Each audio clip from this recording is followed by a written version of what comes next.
Olá, aluno e aluna do PVS. Espero que esteja tudo bem com vocês. Me chamo Cristiana, sou mediadora do Polo de Mesquita. Estou aqui para mais um vídeo de redação.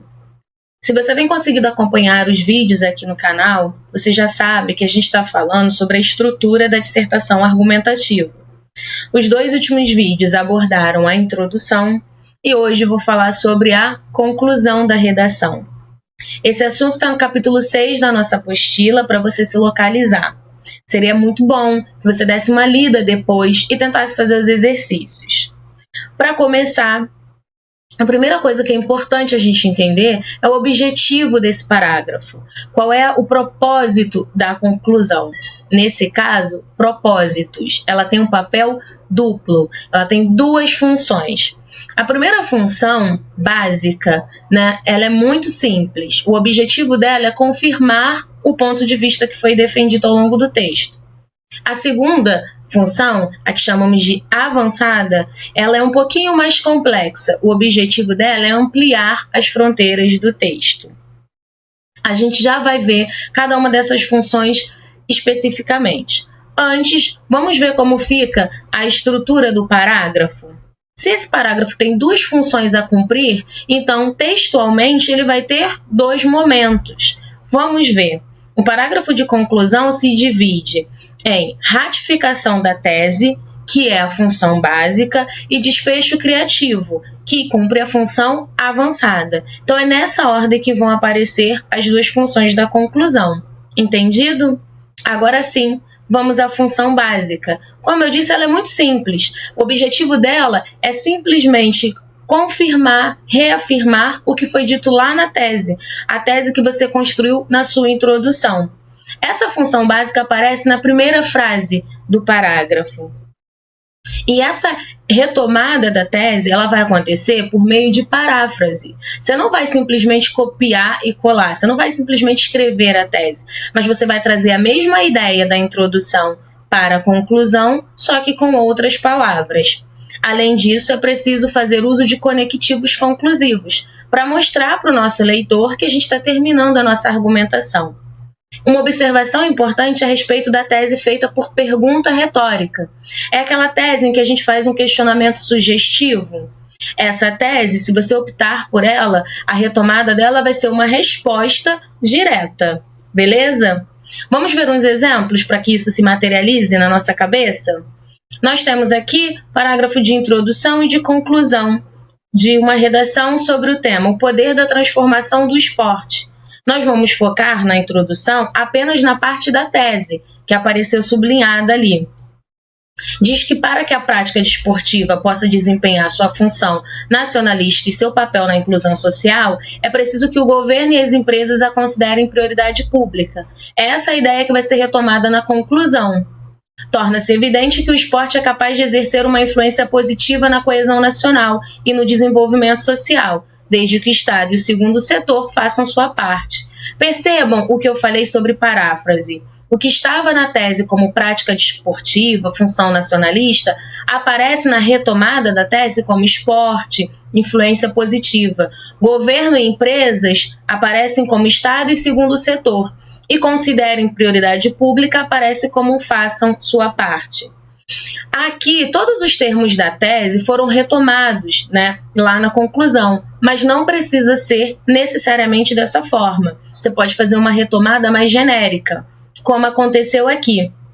O tema é efeitos negativos das tecnologias, e a tese diz que um olhar cuidadoso para a história recente do mundo permitirá perceber que os efeitos negativos da tecnologia são graves e atingem os planos socioeconômico, comportamental e ambiental. Olha como aconteceu a retomada. A gente já percebe que ela é menor, Ela foi feita de maneira mais abrangente. Os efeitos negativos são graves, que foi retomado por existem. E os planos que estavam discriminados na tese, aqui apareceram como diversos setores, ok? Ainda vamos falar sobre o uso de conectivos. Nos dois parágrafos de conclusão que a gente acabou de ler, a gente tem ali o uso do portanto e do dessa forma, que são conectivos que indicam conclusão. Uma observação é importante a respeito da posição desses conectivos. Eles podem aparecer no início, como aconteceu com o portanto, ou deslocado, como acontece com dessa forma. A escolha é apenas uma escolha de estilo. E você só precisa ter cuidado quando for deslocar o conectivo, deslocar para o meio da frase, porque aí ele vai precisar aparecer entre vírgulas, ou seja, uma vírgula antes e outra depois. Só tomar cuidado com isso. Esse é um assunto que vai ser mais aprofundado na aula de coesão, mas eu trouxe aqui apenas alguns exemplos de conectivos conclusivos que podem ser usados lá no nosso parágrafo. E principalmente eu gostaria de falar com você sobre o que você não deve usar com essa função no último parágrafo, que são os lugares comuns, aquelas frases, expressões que estão desgastadas. Por exemplo, dado o exposto acima, conforme os fatos citados. E também a gente deve evitar as redundâncias. Quando você usa lá na sua conclusão, conclui-se ou pode-se concluir, fica redundante. Afinal, é o parágrafo de conclusão, é o último parágrafo. Então, nada disso na redação, ok? Vamos então para a função avançada, o desfecho criativo. A gente usa essa expressão porque a conclusão, ela não tem o objetivo apenas de resumir o texto, mas sim de trazer algo a mais, algo atraente, algo até surpreendente para o leitor. Assim como acontece com o final de um filme ou com o final de um livro. Então, nessa função, a conclusão tem o objetivo de manter ou até mesmo elevar o interesse do leitor pelo texto. Ela também pode apresentar um novo conteúdo, desde que esse conteúdo não seja argumentativo. E é muito bom, né, quando esse desfecho criativo apresenta circularidade, que é a relação, a referência a outras ideias que já foram desenvolvidas ao longo do texto. Isso mostra planejamento textual. Eu sei que pode parecer muito difícil no primeiro momento falando tudo isso. Por isso, na nossa apostila foram sistematizadas 6 técnicas, 6 estratégias para te ajudar a construir uma conclusão um pouco diferenciada, fugindo da enrolação e da mesmice. Como o nosso tempo é curto, nós vamos ver 3 dessas técnicas. A primeira é a reflexão, né? O nome já diz tudo. Aqui você vai propor um pensamento aprofundado sobre o tema. O seu objetivo é fazer o leitor pensar. Eu trouxe um exemplo. Um parágrafo de conclusão sobre o tema trote nas universidades. Vamos focar apenas no desfecho criativo. A gente já entendeu o primeiro momento, a função básica. A lógica de quem raspa o cabelo de um calouro é a mesma de quem xinga o motorista ao lado. Assim, ao condenar tal hábito, é preciso pensarmos sobre o quanto dele praticamos nas mínimas atitudes cotidianas. O texto termina provocando essa reflexão no leitor. Outra estratégia é usar analogias e metáforas na conclusão. Analogia ou metáfora é você associar o tema a uma situação de outra natureza, né? E essa é uma estratégia que conta ponto por ser criativa. Vamos ver num exemplo? O mesmo parágrafo, a mesma retomada de tese, só muda o desfecho criativo. Que diz, nesse contexto de naufrágio moral, tem sido poucos os que se arriscam contra a correnteza. Se cada um desse mais braçadas, não precisaremos assistir a mais um afogamento, infelizmente real.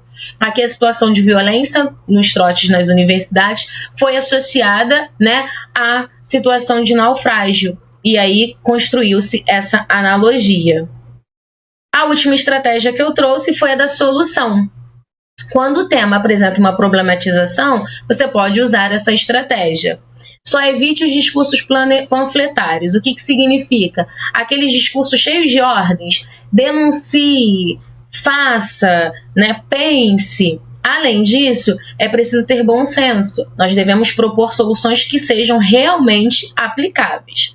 E essa solução que a gente vai propor, ela pode ser de 2 níveis. Podem ser soluções que vão amenizar os sintomas, são emergenciais, ou soluções de longo prazo. Olha o nosso parágrafo aí de novo. Vamos ver como ficou esse desfecho criativo da solução? Sua reversão é papel da própria universidade, seja proibindo essa prática, decisão indiscutível, seja cumprindo sua missão social, que é de formar seres pensantes. Afinal, um estudante que reflete sobre o que faz sequer imagina cometer um ato de agressão. Aqui nessa solução, a gente tem a solução das duas naturezas, dos dois níveis, né? A proibição, que é a conjuntural, e a solução estrutural, que é a conscientização dos estudantes, certo? Uma observação muito importante agora, gente. A solução que a gente acabou de ver pode parecer proposta de intervenção, mas são coisas diferentes, ok? Proposta de intervenção é uma característica, uma exigência do Enem, e ela vai ser abordada mais à frente nas aulas Enem. Bom, então nós vimos que a conclusão, ela reafirma a tese e ela apresenta um desfecho criativo, né? São essas... Bom, então a gente viu que a conclusão, ela tem a função de reafirmar a tese e de apresentar um desfecho criativo, certo? Agora, para finalizar o nosso vídeo, nós vamos falar sobre o título. O título, ele nem sempre é necessário, né? Muitas vezes ele é dispensado nos concursos, como acontece no Enem. Mas quando o título ele é bem construído, ele pode ser um grande aliado na argumentação. A gente está falando do título nesse vídeo, nessa aula, porque o ideal é que ele seja construído depois de a redação estar pronta, depois dela estar concluída, porque ele tem de ser um resumo sugestivo do nosso texto, né? O título ele tem a função de atrair o leitor, né? E fazer com que esse leitor se interesse pelo texto. Esse resumo, por exemplo, que ele faz do texto é um resumo incompleto. Por quê? Porque a gente só consegue, né, compreender o todo após a leitura na íntegra do texto. Sei que são muitas características para o título, né? Por isso que ele não é uma tarefa fácil de fazer, como alguns pensam. Para falar dele, eu trouxe dois exemplos de parágrafos de uma redação para a gente ver como foi criado um título para essa redação.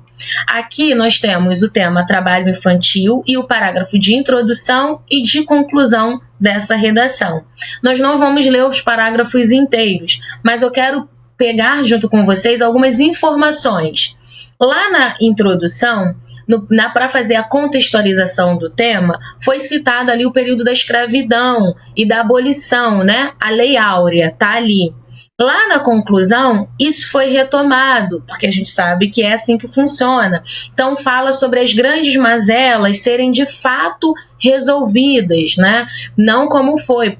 Teve abolição, porém, não foi resolvida completamente. E aí, eis a sugestão, ó, eis a Lei Áurea do século XXI.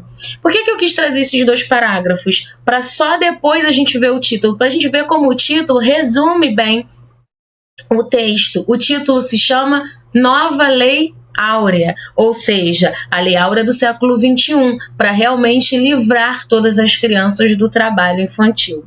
Vamos analisar esse título juntos? Bom, o título, quando ele é feito na redação, ele aparece centralizado, coisas básicas, né? O título ele deve ser curto, no máximo 5 palavras, né? Palavras curtas também. Ele deve aparecer sem destaques, isso significa que você não precisa sublinhar, fazer letra diferente, colocar aspas, nada disso. Ele deve ser de preferência nominal, isso significa sem verbos, tá? E ele também não precisa de ponto final, assim como acontece com as manchetes dos jornais. Outra coisa básica a respeito do título é que só a primeira letra deve ser maiúscula. Nesse título que a gente está analisando, a gente tem mais de uma letra maiúscula porque trata-se de substantivo próprio. Aí sim a gente tem que colocar. Essas são características básicas, mas para além disso, o título, né, ele deve ser exclusivo, né, criativo, né, uma criação do escritor ali. Ele deve despertar e seduzir o leitor, como eu falei anteriormente, e ter uma mensagem cifrada, compreendida apenas na conclusão. Foi exatamente o que a gente acabou de ver com esse título Nova Lei Áurea, certo? Agora, o que não deve ter no título? As chamadas fórmulas desgastadas, né? Aqueles títulos com X ou versos, títulos com perguntas excludentes, títulos que parecem frases publicitárias, aquela repetição do tema, né, ou de parte do tema e usar como título, e também aquelas palavras completamente genéricas, né, muito abrangentes. Então isso aqui a gente deve evitar ao construir um título para nossa redação. Entendido? Bom, gente, é isso. Eu vou ficando por aqui. Espero tê-los ajudado. Desejo bons estudos. Se houver alguma dúvida, procurem os mediadores de seus polos ou deixem aqui nos comentários também, tá bom? Até a próxima.